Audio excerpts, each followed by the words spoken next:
성도 여러분 안녕하세요. 오늘도 말씀으로 승리하는 은혜가 저와 여러분들 위해 함께 하기를 주님의 이름으로 축원드립니다.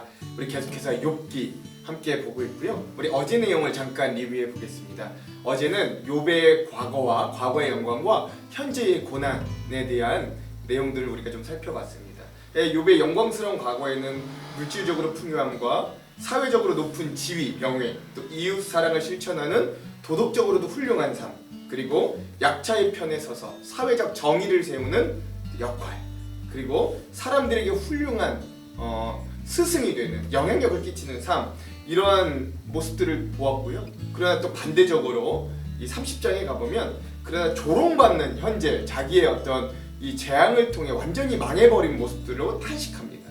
근데 그 욥을 조롱했던 사람들이 누구냐? 그 욥을 조롱했던 사람이 자기가 예전에 그렇게 부유하고 영광이 있었을 때 도와줬던 약자들이 오히려 자기가 망하고 나니 자기를 조롱하고 자기 얼굴에 침을 뱉어라 라고 하는 모습들을 보게 됩니다. 또 현재 고통에 대해서 굉장히 탄식을 하고요.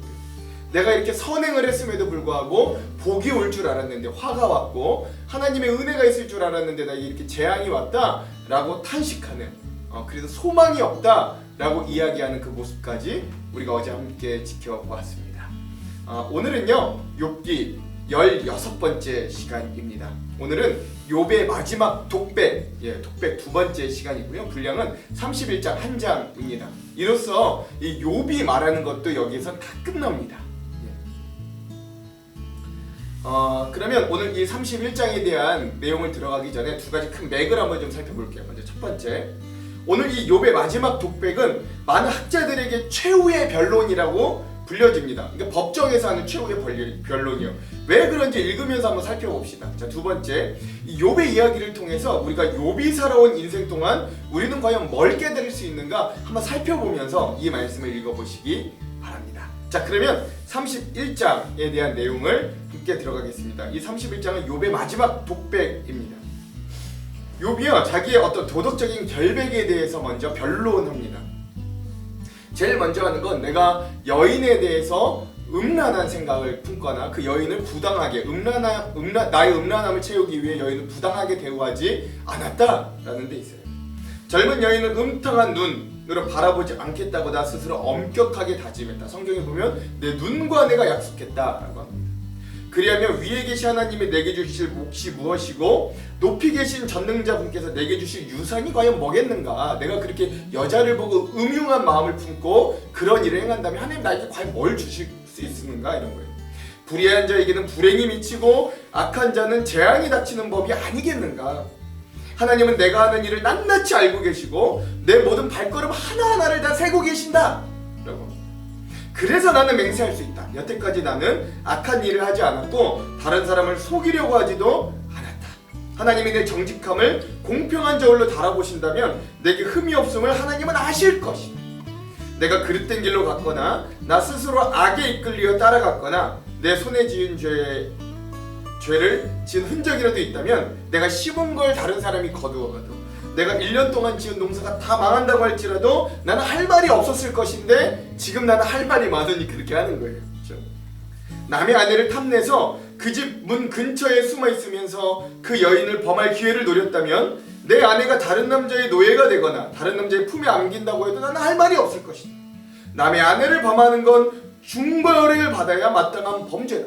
그것은 사람을 파멸시키는 불, 사람이 애써 모은 재산을 다 태우는 불과 같다라는 거예요. 즉 이게 이 도덕적인 변론 중에서도 이 연약한 여인을 자기의 음란한 욕망을 채우기 위해 하지 않았다라는 걸 이야기합니다. 두 번째는 내 남종이나 여종이 내게 탄원하여 올 때마다 나는 그들이 하는 말에 귀를 기울였고 공평하게 처리하였다. 그렇게 하지 않았다면 내가 무슨 낯으로 하나님을 뵈고 하나님이 나를 심판하러 오실 때 내가 무슨 말로 변명하겠는가? 그럼 굉장히 중요한 말을 하는데 나를 창조하신 그 하나님이 바로 내 종들도 창조하셨다라고 이야기하는 겁니다.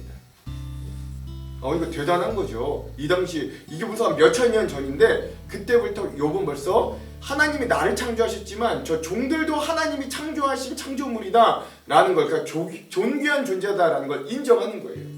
비록 이가 이 노예제가 있는 시대에 살았지만 그걸 완전히 다 극복하진 않았지만 이 자기의 어떤 노예들에 대해서 이런 생각을 가졌다는 건 굉장한 거죠.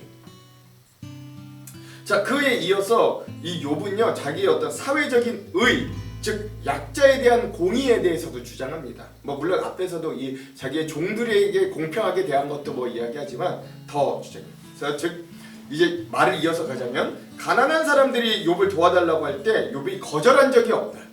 앞길이 막막한 과부를 내가 못 본 채 한 적도 없다. 나는 혼자 배부르게 먹으면서 고아를 굶긴 일도 없다.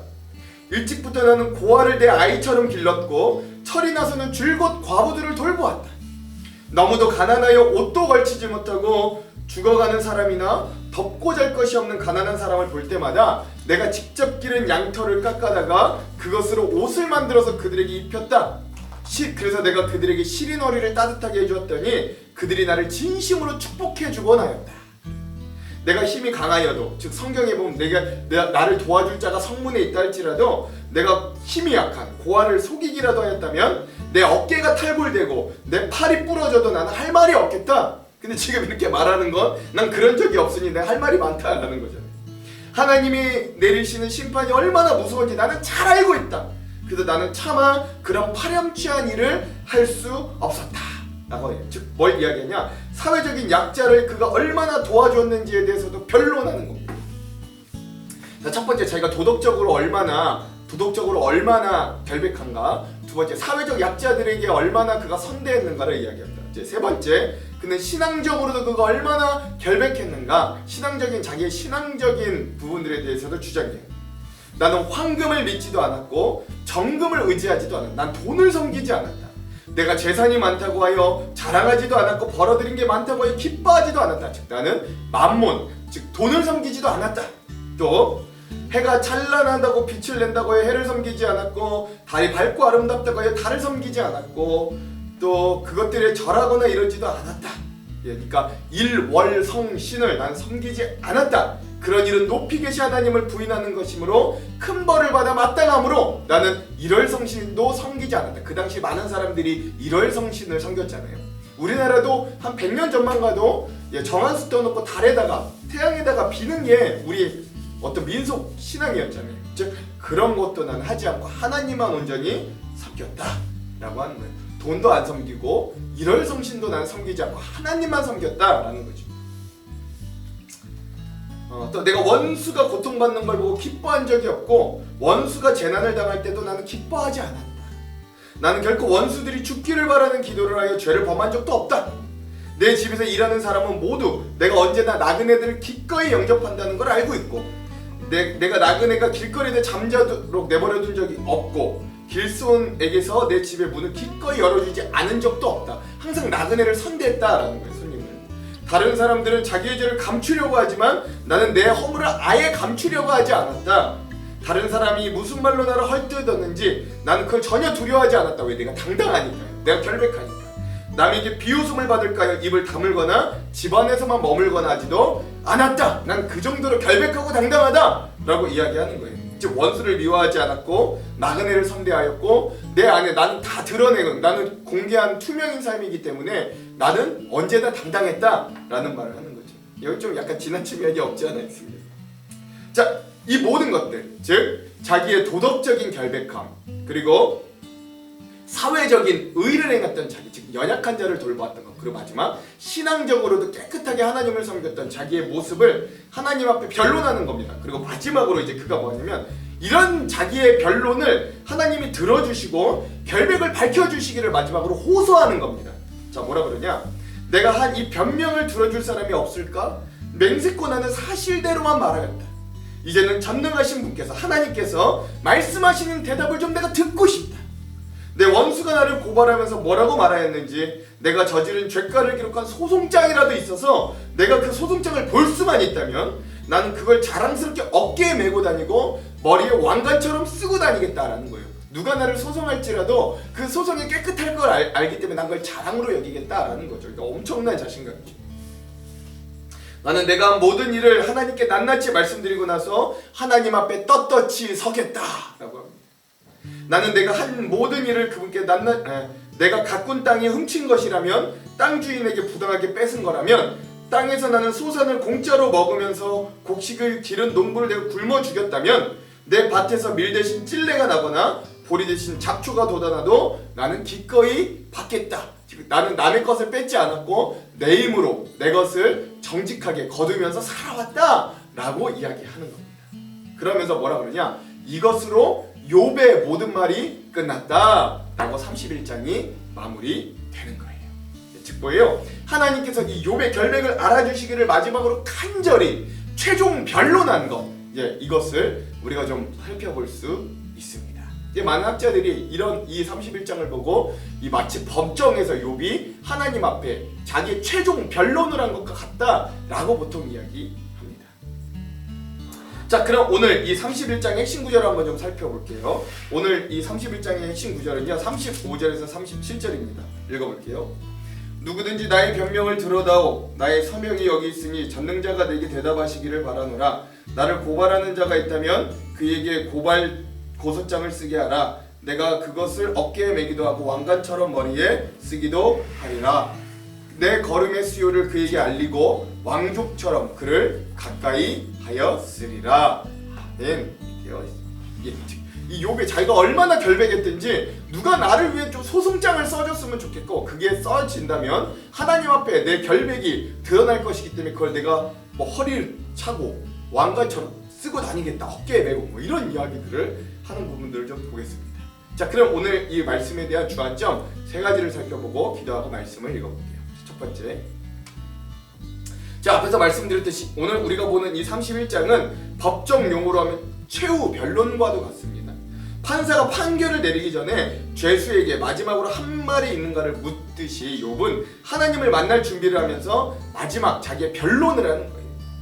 죄수가 최후의 변론을 하면 대부분 자기 자신에 대한 이야기를 합니다.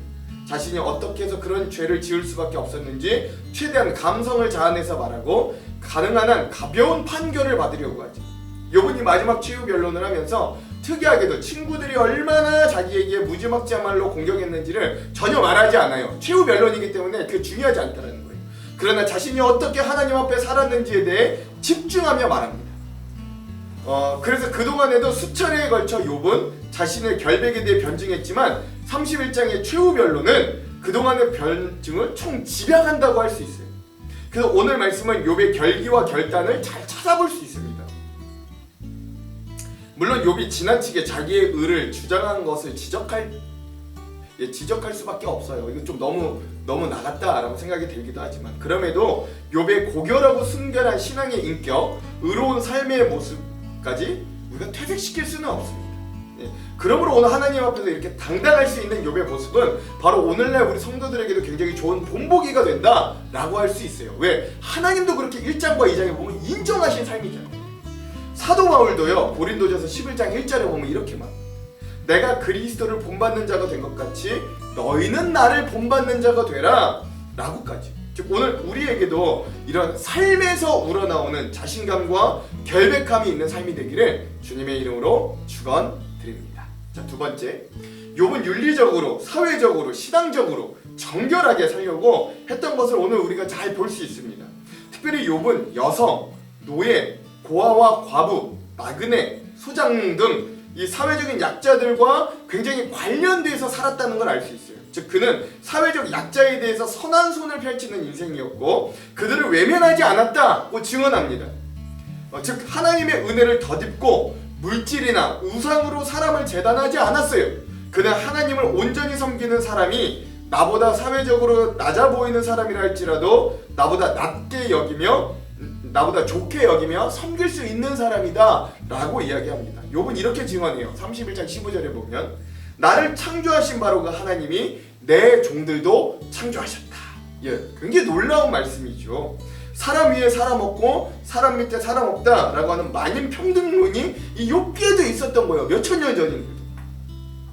그러므로 오늘 우리도 재산, 학벌, 외모 등으로 사람을 판단하지 말고 다 같이 하나님께서 창조하신 귀한 인격체로 서로 대하고 서로 배려하고 서로 용납하는 귀한 삶을 살아내야 합니다. 뭐 직업에 귀천이 없다, 뭐 법 앞에 만민이 평등하다 하지만 우리의 실제적인 삶은 솔직히 그렇지 못하잖아요. 우리 그리스도인들이라도 그런 삶을 살아야 된다. 또한 하나님을 온전히 섬기며 다른 사람들도 나와 동일하게 하나님께 지으심 받은 것을 믿는 사람이 자기의 삶을 방종에 내팽개치지 않고 정결하게 살아갈 수 있다라는 것들도 기억하시기 바랍니다. 마지막 세 번째, 우리가 이제 욥기를 보면서 이제 이 31장이 욥과 친구들의 세 가지 변론에 대한 거의 총 맨 마지막이거든요. 욥기에 등장하는 세 친구들은요, 전형적인 율법주의자들이라고 할 수 있습니다. 즉 외적으로 율법을 지키는 것을 자기의 의로 삼고, 특히 율법을 외적으로 지키지 않는 사람들을 천한 자로 또는 하나님의 징벌을 받는 자로 공격하는 태도입니다. 근데 또 여러분, 중요한 건 뭐냐면 그 반대로 오늘날 우리 현대 기독교인들 중에는 복음은 행위가 아닌 믿음이라 주장하면서 율법주의가 나쁘다고 해요. 그래서 율법은 하나도 지키지 않은 것처럼 행위가 전혀 없는 말로만 믿는 신앙인들이 또한 있습니다. 나 예수를 믿기 때문에 구원 얻었어. 그리고 본인의 삶에는 전혀 그런 그리스도 향기가 나지 않는, 행위로는 전혀 믿음이 드러나지 않는 신앙인들이 너무나도 많다는 거예요. 안타까운 모습이죠. 그러나 오늘 욥의 최후의 변론을 통해 욥이 하나님을 믿으면서 그의 삶에도 행위로 믿음을 증명하는 삶을 살고 있었음을 우리 곳곳에서 발견하게 됩니다. 즉 욥은 신앙적으로나 도덕적으로도 삶으로 그 어느 쪽에도 치우치지 않는 균형 잡힌 신앙인이었다라는 거예요. 중요합니다. 그가 하나님 앞에 최후 변론을 할 수 있었던 자신감도 이런 균형 잡힌 신앙생활이 바탕이 되었다는 걸 우리가 예상해 볼 수 있는 거예요. 그러므로 오늘날 우리들도 이런 균형 잡힌 신앙생활을 함께 나아가야 합니다. 여러분, 야고보서 2장 17절에서 18절은요 우리들에게 이렇게 도전해요. 이와 같이 행함이 없는 믿음은 그 자체가 죽은 것이라. 어떤 사람은 말하기를 너는 믿음이 있고 나는 행함이 있으니 행함이 없는 내 믿음을 내게 보이라. 나는 행함으로 내 믿음을 내게 보이리라 하리라. 아멘. 오늘 우리들에게도 이런 균형 잡힌 신앙, 즉 복음을 마음으로 받아들이고 믿지만 우리의 삶에는 그리스도의 향기가 나는 그런 균형 잡힌 믿음의 삶이 되기를 주님의 이름으로 축원드립니다. 기도할게요. 하나님, 오늘 이 욥의 최후 변론을 보며 우리가 많은 도전과 은혜를 얻습니다. 하나님, 오늘 우리도 이 욥과 같이 마지막 날 하나님 앞에 서서 우리의 삶에 대해 이렇게 변론할 수 있는 자들이 되기를 원합니다. 하나님, 우리가 그저 마음으로만 주님을 믿는 자들이 아니라 하나님, 우리의 삶에도 우리의 도덕적인 부분 영역과 우리의 사회적인 영역에서도 우리가 주님을 섬기고 믿는 사람같이 그리스도인답게 우리가 하나님 깨끗하고 정직하고 성실한 삶을 살아내도록, 약자들을 보살피고 없는 자들에게 나누고 베푸는 손길이 되도록 하나님 우리를 축복하시고 인도하여 주시옵소서. 하나님, 오늘 우리들에게 그런 일들을 하기 위해 지혜도 필요하고 물질도 필요하고 시간도 필요합니다. 힘과 건강과 능력도 필요합니다. 주여, 그런 우리에게 이 모든 것들을 허락하여 주셔서 우리가 정말 주님 보시기에 균형 잡힌 신앙인들, 하나님 보시기에 복된 신앙인들로 설 수 있도록 축복하여 주시옵소서. 그렇게 하실 주님을 기대하며 예수님 이름으로 기도합니다. 아멘. 그럼 사랑하는 성도 여러분, 오늘 하루도 말씀으로 승리하십시오. 사랑하고 축복합니다. 화이팅! 제 31장. 내가 내 눈과 약속하였나니 어찌 처녀에게 주목하랴. 그리하면 위에 계신 하나님께서 내리시는 분깃이 무엇이겠으며 높은 곳에 전능자께서 주시는 기업이 무엇이겠느냐. 불의한 자에게는 환난이 아니겠느냐. 행악자에게는 불행이 아니겠느냐. 그가 내 길을 살피지 아니하시느냐. 내 걸음을 다 세지 아니하시느냐. 만일 내가 허위와 함께 동행하고 내 발이 속임수에 빨랐다면 하나님께서 나를 공평한 저울에 달아보시고 그가 나의 온전함을 아시기를 바라노라. 만일 내 걸음이 길에서 떠났거나 내 마음이 내 눈을 따랐거나 내 손에 더러운 것이 묻었다면 내가 심은 것을 타인이 먹으며 나의 소출이 뿌리째 뽑히기를 바라노라. 만일 내 마음이 여인에게 유혹되어 이웃의 문을 엿보아 문에서 숨어 기다렸다면 내 아내가 타인의 맷돌을 돌리며 타인과 더불어 동침하기를 바라노라. 그것은 참으로 음란한 일이니 재판에 회부할 죄악이요 멸망하도록 사려는 불이니 나의 모든 소출을 뿌리째 뽑기를 바라노라. 만일 남종이나 여종이 나와 더불어 쟁론할 때 내가 그의 권리를 저버렸다면 하나님이 일어나실 때 내가 어떻게 하겠느냐? 하나님이 심판하실 때 내가 무엇이라 대답하겠느냐? 나를 뱃속에 만드신 이가 그도 만들지 아니하셨느냐? 우리를 뱃속에 지으신 이가 한 분이 아니시냐? 내가 언제 가난한 자의 소원을 막았거나 과부의 눈으로 하여금 실망하게 하던가? 나만 혼자 내 떡덩이를 먹고 고아에게 그 조각을 먹이지 아니하였던가? 실상은 내가 젊었을 때부터 고아 기르기를 그의 아비처럼 하였으며 내가 어렸을 때부터 과부를 인도하였노라.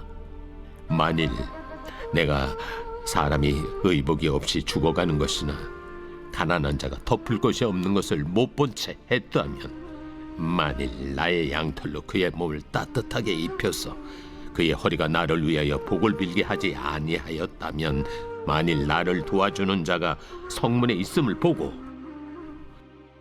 내가 주먹을 들어 고아를 향해 휘둘렀다면 내 팔이 어깨뼈에서 떨어지고 내 팔뼈가 그 자리에서 부스러지기를 바라노라. 나는 하나님의 재앙을 심히 두려워하고 그의 위엄으로 말미암아 그런 일을 할 수 없느니라. 만일 내가 내 소망을 금에다 두고 순금에게 너는 내 의뢰하는 바라 하였다면, 만일 재물의 풍부함과 손으로 얻은 것이 많음으로 기뻐하였다면, 만일 해가 빛남과 달이 밝게 뜬 것을 보고 내 마음이 슬며시 유혹되어 내 손에 입맞추었다면, 그것도 재판에 회부할 죄악이니 내가 그리하였으면 위에 계신 하나님을 속이는 것이리라. 내가 언제 나를 미워하는 자의 멸망을 기뻐하고 그가 재난을 당함으로 즐거워하였던가? 실상은 나는 그가 죽기를 구하는 말로 그의 생명을 저주하여 내 입이 범죄하게 하지 아니하였노라. 내 장막 사람들은 주인의 고기에 배부르지 않은 자가 어디 있느뇨 하지 아니하였는가? 실상은 나그네가 거리에서 자지 아니하도록 나는 행인에게 내 문을 열어주었노라. 내가 언제 다른 사람처럼 내 악행을 숨긴 일이 있거나 나의 죄악을 나의 품에 감추었으며, 내가 언제 큰 무리와 여러 종족의 수모가 두려워서 대문 밖으로 나가지 못하고 잠잠하였던가? 누구든지 나의 변명을 들어다오. 나의 소명이 여기 있으니 전능자가 내게 대답하시기를 바라노라. 나를 고발하는 자가 있다면 그에게 고소장을 쓰게 하라. 내가 그것을 어깨에 메기도 하고 왕관처럼 머리에 쓰기도 하리라. 내 걸음의 수요를 그에게 알리고 왕족처럼 그를 가까이 하였으리라. 만일 내 밭이 나를 향하여 부르짖고 밭이랑이 함께 울었다면, 만일 내가 값을 내지 않고 그 소출을 먹고 그 소유주가 생명을 잃게 하였다면, 밀 대신에 가시나무가 나고 보리 대신에 독보리가 나는 것이 마땅하니라. 하고 욥의 말이 그치니라.